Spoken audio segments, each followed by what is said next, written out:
She came back from a weekend in Ridgefield, sunburned and loud about how the hotel had a great view of the river and how the girls laughed until 2 o'clock. Bags dropped by the couch. She talked with that bright practice tone women use with a cashier they'll never see again. I made tacos, poured iced tea, and listened. "Baby, you would have loved that rooftop," Jenna said, scrolling while chewing. "We were such a mess." Casey lost her sandal. "It was chaos." "Sounds like fun," I told her. "You glad to be home?" "Sure," she said, eyes on her phone. Then the phone tilted into her palm when I walked behind her. "Lock screen," she swallowed, smiled quick. "Just the girls' group chat." It was a small move like sliding a chip closer to your side of the table, but it landed. "Okay," I said. "I'm glad you had a good time." If I'd known where it was headed, I would have saved the tacos and a few months of sleep. The first crack showed up the next night. Jenna sat on the patio wrapped in a throw like she was visiting, not living here. The sun was down, the yard was quiet, and the neighbor's dog clicked on the deck boards. I brought her a mug of chamomile. "You're sweet," she said without looking up. "I'm full." "You don't drink tea." "You sip it." "Not tonight," she typed more. The little tap-tap became a metronome. I stood there with the mug like a hotel waiter who missed his cue. "Who's that?" I asked, keeping my voice flat. She lifted her eyebrows. "Mark, it's the girls. We're debriefing. You know how it is. You've been debriefing for an hour." "That's how it is," she repeated, then smiled like I was cute for asking. "Why are you being weird?" "Because I'm married to you," I said. "And I prefer your eyes over your thumbs." She rolled the throat tighter. "You don't have to make everything a thing." "I won't," I told her. "I'll make this simple. Phones go face up when we're together. Mine, too. If that's hard, we'll start with an hour after dinner. You in?" She laughed. Not kindly. "Rules now." "Since when?" "Since I noticed I've been eating with the top of your head." She put the throw down, finally looked at me. "You're overreacting." "Probably. Let's test it." I set my phone face up on the table beside her mug. Messages from Owen and Blue Bubble sat in plain view about a weekend job and the new compressor at the shop. 1 hour face up. She watched my screen like it offended her. "This is controlling." "It's clarity." She stared, then put her phone face down. "I'm not doing a trust exercise." "You just did," I said, but upside down. She stood, took the mug from me after all, then kissed my cheek like a parent giving a sticker. "I'm tired. Good night." The dog across the fence barked once like a comment. I left the phone where it was until the screen timed out. By morning, Jenna had a bounce in her step and no interest in kisses. She ghosted my hand. At breakfast, she told me she needed space to land from the trip. "What does that look like?" I asked. "Less commentary," she said, buttering toast like she was in a cooking show. "I'm not mad. I'm just recalibrating." "Great word," I said. "Here's mine. I'm moving guys' night to Fridays and picking up the Saturday shift at the shop for a while. I'm going to be busy. Calendars make people honest." "Busy is good," she said, and I caught the relief she didn't expect me to see. After work, I made dinner reservations and set a note on the counter. Friday, 7 p.m., her favorite deli downtown, a place we used to eat when neither of us checked clocks. She came home late with takeout for herself, and said she already ate with the girls, holding up the bag like evidence. "I booked us a table," I said, tapping the note. "I'll cancel, but I'm not rebooking 3 times." "I didn't ask you to," she answered. "You didn't ask me anything," I said. "That's the point." She set the bag down. "Could you not make this dramatic?" "I'm not dramatic," I told her. "I'm letting you know the new schedule. Friday nights are mine again. Saturday mornings, too. If you want to join, you invite me." She blinked, surprised I hadn't huffed.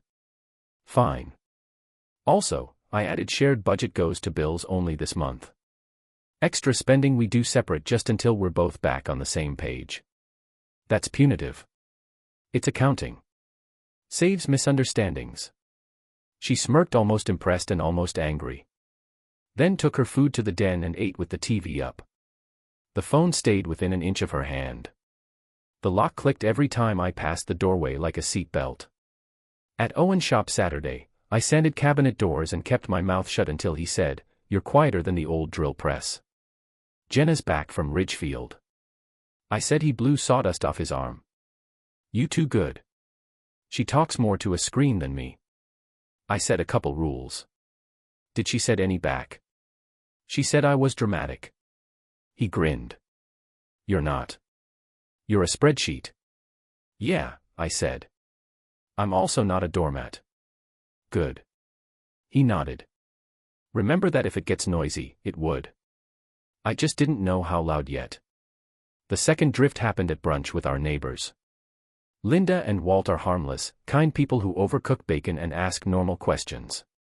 We were at their table talking about yard projects when Linda, casual as weather, asked Jenna about the trip. Jenna lit up. "It was wild," she said. "We did the rooftop, the Topaz place, some little live music bar. The band was cute. I mean, good. Cute." Linda played along. Jenna laughed. "Just saying. It was fun." Walt chuckled. "Sounds like a time." I poured orange juice for myself and said nothing. Jenna pulled her phone out mid-sentence. "Oh my God. Casey just sent the funniest." "Hey," I cut in, "pause the phone. Conversations live." Jenna looked around. "You're doing this here?" "Yeah," I said, "because we're friends with these two, not your screen." Linda glanced at Walt and then at Jenna with that soft concern women keep in their pocket. Jenna put the phone down like it was sharp. "I told you this feels controlling," she said. "Then skip brunch," I said. "Steady. I like you in the room I'm sitting in. That's all." Walt changed the subject to grass seed. Jenna went quiet, tight-lipped. When we left, she lit into me halfway down the sidewalk. "You embarrassed me," she said under her breath. "Why make rules in front of neighbors?" "I made a boundary," I replied openly, "because I don't want secrets in our house. If you're with me, you're with me." She stopped at our driveway, folded her arms. "You think you're so noble?" "No," I said, "I think I'm done negotiating basics." That night, she brought me a plate of cookies, warm, like a peace offering from a bakery. She sat next to me and leaned her head on my shoulder. "First time in a week." "I overreacted earlier," she said lightly.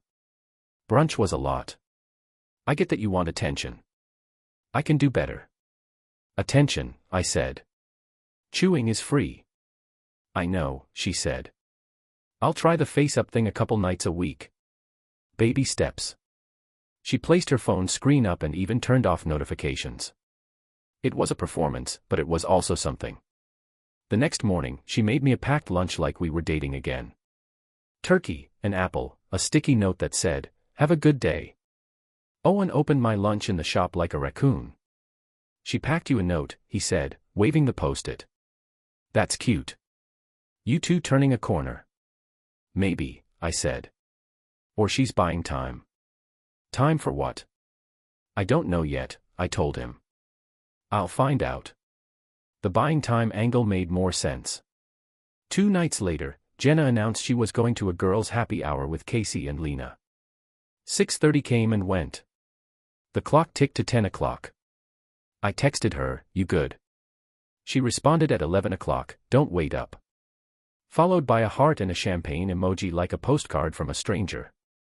At midnight, I turned off the porch light and went to bed.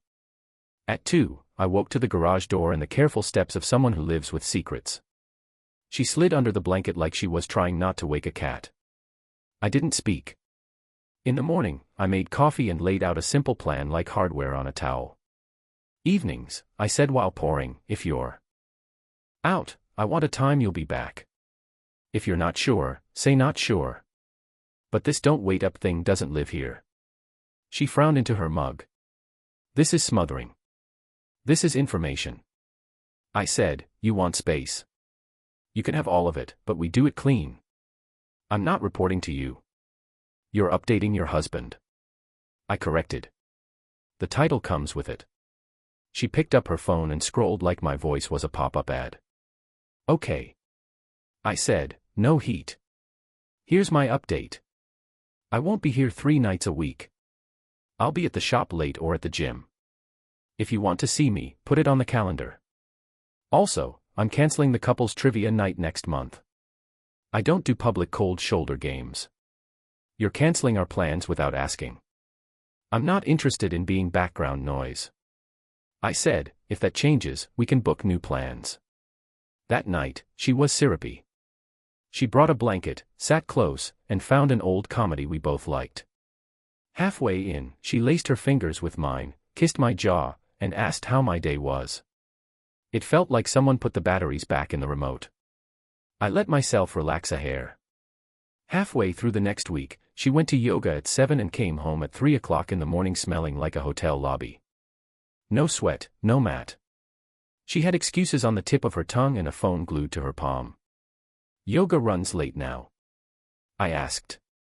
She shrugged without looking at me. We did tea after at an airport. What's your problem? She snapped, defensive because she had to be. I'm not doing anything wrong. You're paranoid. I let her words fall. I'm observant. She scoffed and headed to the shower. I watched the door close and then I sat at the kitchen table and made 3 calls. 1 to Owen confirming I'd be at the shop more evenings. 1 to Nate, an old friend who knew a guy from his security work. And 1 to the guy, a licensed private investigator, who answered like he'd heard it all. I need a wellness check on a schedule, I told him. My wife is out most nights. I don't want to guess. He asked. 4 basics. Her car, usual routes, known friends. He was professional and unfazed. I'll keep it clean and quiet, he said. You'll have facts, not feelings. Facts. Good. For a couple days, Jenna tried the second version of nice. She texted me at lunch, a selfie of her and Linda at a salad place. She left me a note about picking up dry cleaning. She baked a casserole on Wednesday like she was in a community cookbook. She even touched my back when she passed me. Light and friendly. Can we reset? She asked while we ate. I've been stressed. The Ridgefield thing was. I don't know. I came back scattered. You've been patient. I've been clear. I said that's different. She nodded, eyes moist enough to sell it. I want us. I do. Then act like it. I will, she said, and she did for 48 hours. Friday, she said she had late drinks with the girls. At 10 o'clock, she texted Linda's name like a password at Linda's. I walked to the fence, saw Linda folding laundry in her bright kitchen, and asked over the boards, "You got my wife tonight?" Linda blinked, confused. "No, she's out with Casey, I think." "Everything okay, Peachy?" I said, "Thanks." I turned back inside, set a load of laundry, and reminded myself not to pick fights over symptoms. The diagnosis was coming. Saturday morning, the investigator called me before I left for the shop. "You home?" he asked. "Yeah," I said. "What do you have?" "She's been at the Birchfield in 3 nights this week," he said. Voice even room 65. Same man, late 30s, gray hoodie, all cap. He met her at the side entrance. They went up together. Photo and video collected. "I'll deliver the report Monday morning unless you want it earlier." My jaw flexed. "Monday is fine," I said. "Thank you." "I'll keep the log running," he said. Jenna breezed into the kitchen as I hung up, hair damp, humming like a radio. "Morning," she said. "I'm going to Claire's tonight. She's been on me to visit. Might stay a couple days." I nodded like this was normal. "Tell your sister I said hello." "You okay with that?" She asked too quickly. "You don't need my permission to visit family," I replied. "Just send me the address, right?" she said, and then kissed my cheek like she was blessing me before a flight. "You're a good husband sometimes," I said. She texted me later. "I'm at Claire's." I'll probably crash here tonight. Don't worry. She missed me. Of course, I wrote back. Tell her I said hi. I went to the shop and burned through 4 hours of work like a man paying down a debt. Owen watched, wiping sweat from his neck with a rag. You okay? I'm fine, I said. I'm moving forward. On what? Everything. He didn't push. Good friends don't. The report came Sunday morning, not Monday. The investigator called at 8. I figured you'd want this now, he said. He parked a black SUV down the street, handed me a manila folder at my door like it was a utility bill, and left without small talk. I opened it at the kitchen table. There were photos of the Birchfield sign, Jenna's car, a side entrance, and then clear shots of her with a man I'd never met, smiling like she was a tourist. Room 65. The timestamp on the last photo was 20 minutes ago. So much for Claire. It's an odd feeling when you stop negotiating with yourself. The bargaining ends, and the voice that always tried to keep the peace packs its bags. I made coffee, showered, put on a clean button-down, and at 9:15, I drove to the county building and filed for the end of it. I didn't slam anything. I didn't pout in the lobby. I signed where they showed me and kept my sentences short. It felt like closing a business you cared about after the accountant tells you the numbers don't lie. Back in the truck, I texted Jenna. I was thinking, I haven't seen Claire in a while either. I'll swing by in 30. 10 minutes later, my phone lit up. Wait, don't. She's napping. Her place is a mess. Maybe another day then. Seriously, Mark, don't. Please. Then I'm actually out getting coffee. Not at Claire's. It's complicated. Then nothing for a beat. And one more. Let's talk tonight. I drove to the Birchfield. It's one of those mid-tier places with a carpet pattern that hides every stain and a front desk clerk who's a year out of high school wearing a tie that doesn't fit. I walked past the lobby slowly like a man who knows exactly where he's going, then took the elevator to the 3rd floor. Room numbers climbed. 63, 64, 65. I knocked once, then once more. I heard feet hit carpet. The latch clicked. The door cracked, then opened fast like someone pulling off a bandage. Jenna stood there in a sweater. She didn't leave the house wearing hair up fast. Face pale and that way you only get when your story runs out. She didn't speak. I smiled. How's your sister? I asked. Is it okay if I stop by? I won't stay long. Her mouth opened, closed. Behind her shoulder, I saw the corner of a backpack and a man's jacket on a chair. I didn't look at him. I kept my eyes on Jenna the way you look at a crossing light. Red or green? No, Mark. This is not, she swallowed nothing. I can explain. You're out of time, I said gently. I reached into my pocket and slid 500s from my money clip, folded tight. I set them on the dresser inside the door like a tip for housekeeping. You'll need to stay here a bit. Home isn't available to you after this. What? Her voice came back in a rush. You can't. I filed this morning, I said calm. It'll be done soon. She stared like the ceiling had caved in. You filed without talking to me. You had months to talk, I replied. You practiced with your phone. Her eyes were glass now, and I kept going because clarity is mercy. One more thing, I said. I held up my phone and leaned in next to her. We need a selfie. You're sick, she whispered. For the attorney, I said. I'll need it later. I snapped it. She flinched in the frame like the truth flashed too bright. I put my phone in my pocket and stepped back into the hall. You don't have to do this, she said, voice small. I already did, I answered. Room 65, right. I'll have your essentials sent here this afternoon. I left. I didn't look at the men behind her or the way he stood frozen. The elevator ride down felt like any elevator ride. The clerk at the front desk smiled out of habit. Outside, the sky was neutral. 2 hours later, she called. I let it go to voicemail. She called again. The third time, I answered. I was in my truck in our driveway with a box of her sweaters on the passenger seat and a pair of heels she never wore to family dinners. Mark, listen, please. I interrupted. I'm only going to say this once. I messed up. She rushed. I panicked after the trip. It was stupid. It meant nothing. You don't know what it meant. I corrected. You didn't stop to measure. You like the attention. You like the game. And you thought I wouldn't act. That's the part you miscounted. Can we pause? She asked, desperate enough to try business language. Can we not do anything final? Just give me a week. We'll go to dinner. We'll talk. No, I said, there's nothing to talk about. Stop calling me about little things. Real matters go through email. Logistics only. You're punishing me. I'm finishing, I replied. I'll have some of your stuff sent to the Birchfield room 65. Don't, she said. A plea and a command mixed. Please. People will see.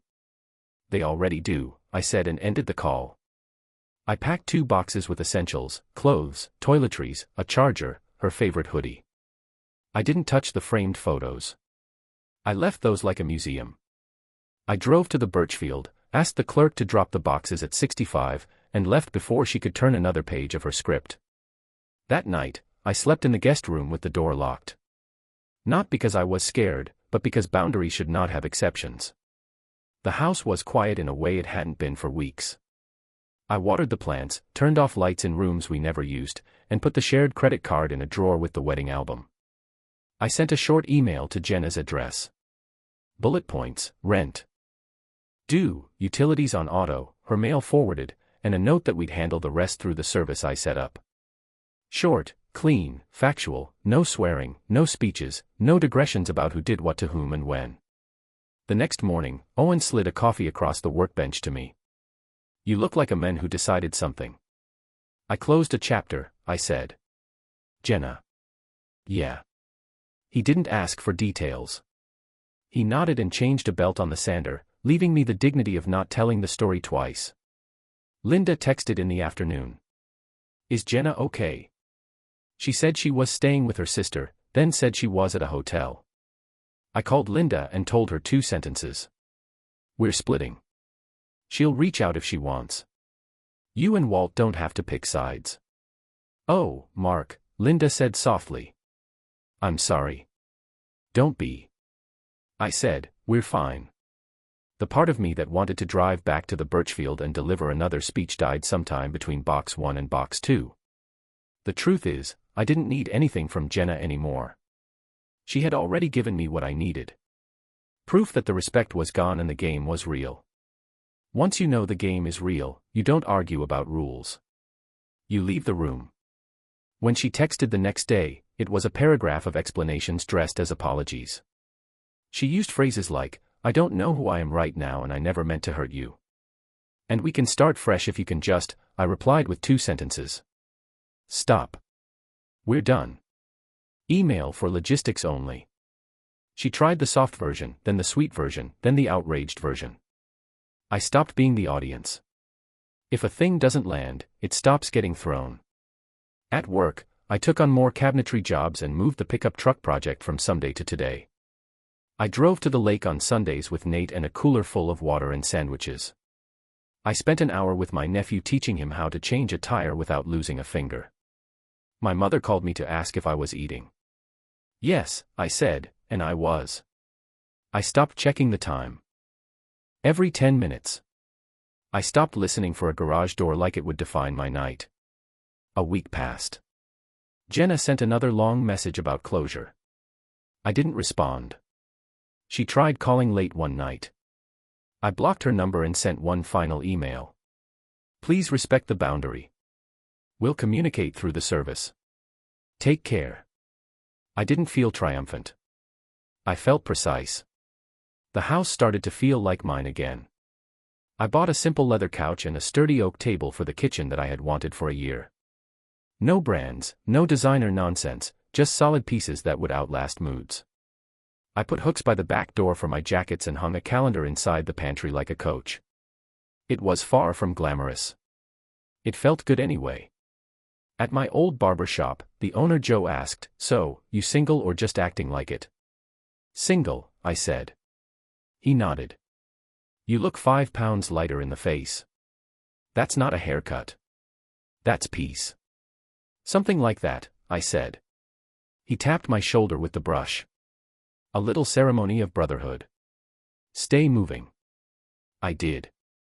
2 months later, I pulled into a driveway I hadn't seen before.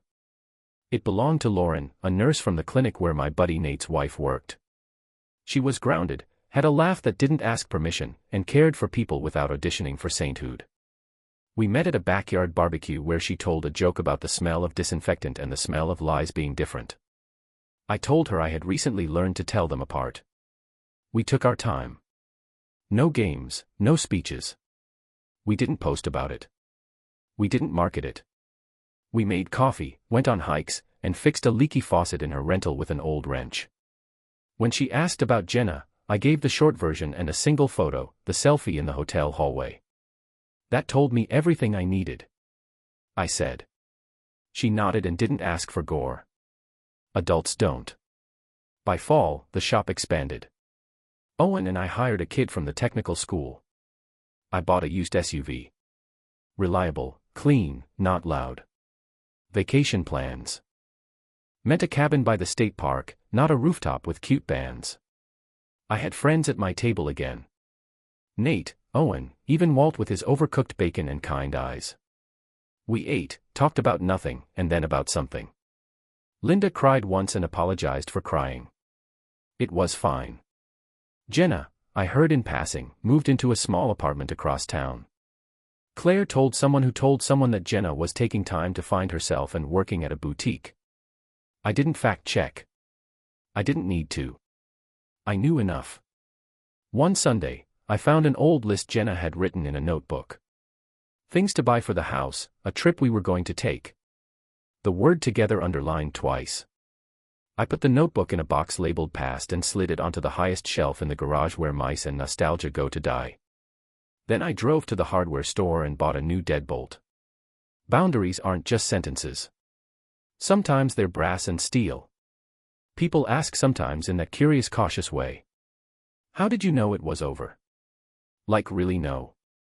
I tell them the short answer. When someone stops respecting you, believe them, I say. Then act like a man who believes them. The long answer is a few months of little choices. It's a tea mug on a patio and a phone turned face down.